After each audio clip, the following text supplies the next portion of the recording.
મારું નામ યુગમ છે અને આજે છે 365 ડેઝ બ્લોગિંગ ચેલેન્જનો દિવસ નંબર 115 આઈ થિંક.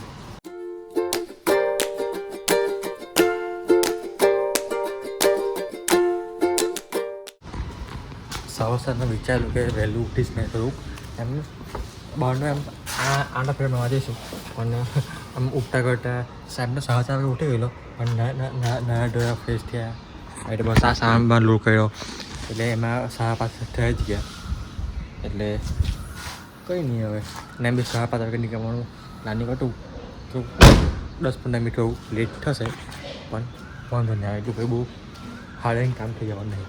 તો બસ નાઇટ અને ઘરનો ફ્રેશ થઈ ગયેલો તો અડધો પોણા કલાકે ફ્રેશ થયેલો તો સામાન મેં લોડ કર્યો પછી ગાડી બધું સાફ કરી એટલે ખાલી ઉપર પેલું એમાં આવો ને રોડ સાફ ઉપરથી લેયર સાફ કરવાનું ખાલી કર્યું અને બસ હવે ગાડી ગુડ ટુ ગો છે.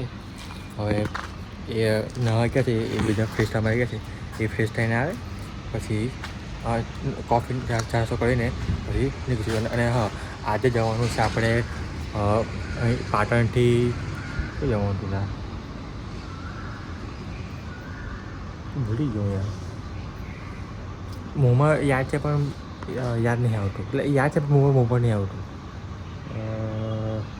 કહે ચાલો તમે યાદ હશે તો તમે કહ્યું પણ એટલે પાટણથી એક જગ્યાએ જવાનું છે ગોઢાને આજુબાજુ કંઈ કશું હતું તો ત્યાં જવાનું છે ત્યાંથી પછી જવાનું છે અંકલેશ્વર તો એમ ઓલમોસ્ટ 5-6 વાગે આપણે પહોંચી જઈશું મહાકાલથી ભરૂચ તો વાંધો નહીં હવે હાંજ પડતા હવે ઘેર પહોંચી જઈશું અને કાલે પાછું રવિવાર એટલે પાછળ આરામ શાંતિ સારું મસ્ત ગયા શનિવારે બી આવું થયેલું અને આ શનિવારે બી આવું થયું ગયા શનિવારે બી એટલે ટ્રીપ પર થઈને આરામ થઈ ગયો રવિવારે આ શનિવારે બી આવું છે આરામ તો ને એમ એન્જોયમેન્ટ થઈ જાય બીજું કંઈ નહીં. ને ભાઈ મારુતિવાળાની એક વસ્તુ દેખાડું આ જો આ ગાડીનો કલર ઉપર બરાબર અને આ ગાડીને ઓલમોસ્ટ 3 વર્ષ જો થઈ ગયું છે જો તમે સર્ચ કરો તો બી કરી શકો છો તો ઓલમોસ્ટ 3 વર્ષ જો થઈ ગયું 3 વર્ષની અંદર મારુતિનો કલર નીકળવા માંડ્યો જો તો this is the pant quality of Maruti. આની પર હું કંઈ વધારે બોલું નહીં તમે સમજી જજો બાકી ગાડી એમ સારી છે પણ લેવી તો મેન્યુઅલ લેવાની બાકી ઓટોમેટિકમાં સારી છે ગાડી નોડર બહુ સારી ગાડી છે પણ ઓટોમેટિકમાં આપણને નહીં થતું. મને કલર આપતું હતું કે બહુ આટલું મોટું ઘર છે ને બહુ એમ ઊંઘ આવશે કે નહીં આવે તો ઊંઘ તો સારી આવી ગઈ સારી જાય ઊંઘ તો બસ હવે બહારની મેળે બધું બંધ કરી દઈએ કેમ કે શું છે ને કેમ કે આ ઘરમાં કોઈ સેન્ટર ખાલી થોડું ધૂળ બૂળ થાય એ કરતાં બહાર ગાડી બંધ કરીને નીકળે આપણે આજે મને ભૂખ લાગી મને સવારમાં હવે એમ યુઝલી એટલી બધી ભૂખ લાગતી પણ આજે બહુ ભૂખ લાગી મને ખબર નહીં કેમ કંઈ આપણું બદલાય જગ્યા બદલાય એટલે કે પછી ખબર નહીં છે પણ આજે મને ભૂખ લાગી ગયા છે સવારમાં.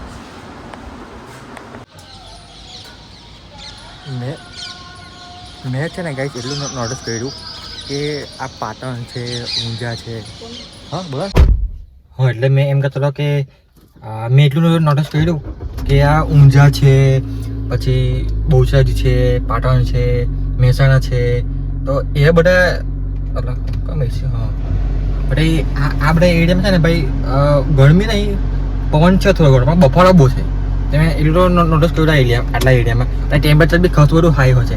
અમે તો વિચાર કરો સવારે 6 વાગે ટેમ્પરેચર કેટલું છે 30 ડિગ્રી ટેમ્પરેચર સવારમાં 6 વાગ્યાનું વિચાર કરો બપોર કેટલું હશે. કાલ તો ભાઈ તમને ખબર જ છે પહેલાં આપણે ઊંઝા આવેલા અમે થોડા દિવસ પહેલાં ત્યારે બી 41-42 ડિગ્રી ટેમ્પરેચર હતું અને કાલે બી એ જ હતો એટલે બસ એવો કંઈ હિસાબ કિતાબ છે. અને ઉત્તર ગુજરાતમાં આપણે મસ્ત સાવ થોડું પવન થોડું નોર્મલી રહી તો બસ હવે કંઈ નહીં બધું ચાલે કરે બધું અલગ નવી જગ્યાના નવા બધા અલગ અલગ બધું જોવા મળે આપણને એટલે એવું કોઈ સીન છે.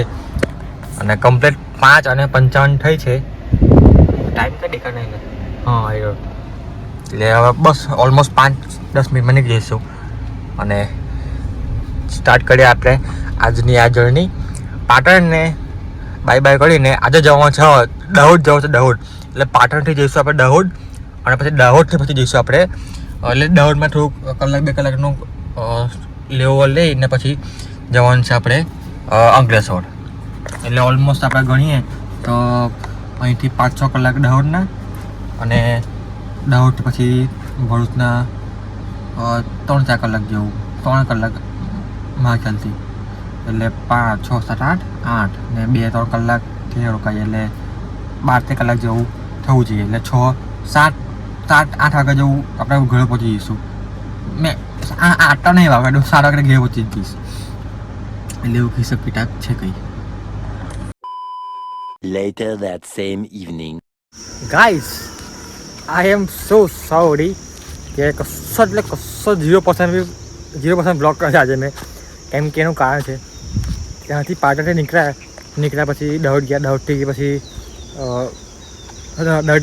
દાહોદથી બહુ થયા અને જસ્ટ હમણાં જો હું ડ્રોપ બોપ કરીને રિક્ષામાં આવ્યો છું. હવે ઘર જઈએ. અને કેમ બ્લોગ નહીં કર્યો એનું કારણ છે આ ફોન.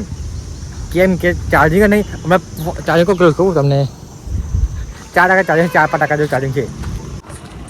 કેમ કે ભાઈ સોંગ્સ જે ગાય કરીને એમાં ટાઈપ સી કેબલ આવતો નહીં. મને ખબર હતી કે ટાઈપ સી પોઈન્ટ નહીં, પણ તબી હું ટાઈપ એ વાળો પોઈન્ટ લઈને ગયો. પણ ટાઈપ એ મારું નથી એટલું બેકાર કે ટાઈપ એનો પોઈન્ટ બગડેલો ગાડીમાં. ચાર્જર હતું મારી પાસે, મને ખબર હતી કે ટાઈપ સી વાળો પોઈન્ટ નથી એટલે મેં ટાઈપ એ વાળો કેબલ લઈ ગયેલો આઈફોનનો. પણ નસીબ ફૂટલા કે એ સોકેટ જે આવે ને પિન એનું ગાડીનું એ બગડેલું હતું. અને 63નો જે સોકેટ આવે એ મેં લઈને રહ્યો એ ઇનોવામાં ભૂલી ગયેલો. એટલે ચાર્જિંગનો 0 ઓપ્શન. એટલે પછી જે સવારે ચાર્જિંગ કરેલો ફોનને લગભગ કેટલા 86 કે એવું કંઈ ચાર્જિંગ કરેલું. એ સવારે ચાર્જિંગ કર્યો સીધો ઘરે આવીને ચાર્જ કર્યો. અને ઘરે આવીને ચાર્જિંગ કર્યું ખબર માત્ર 3%.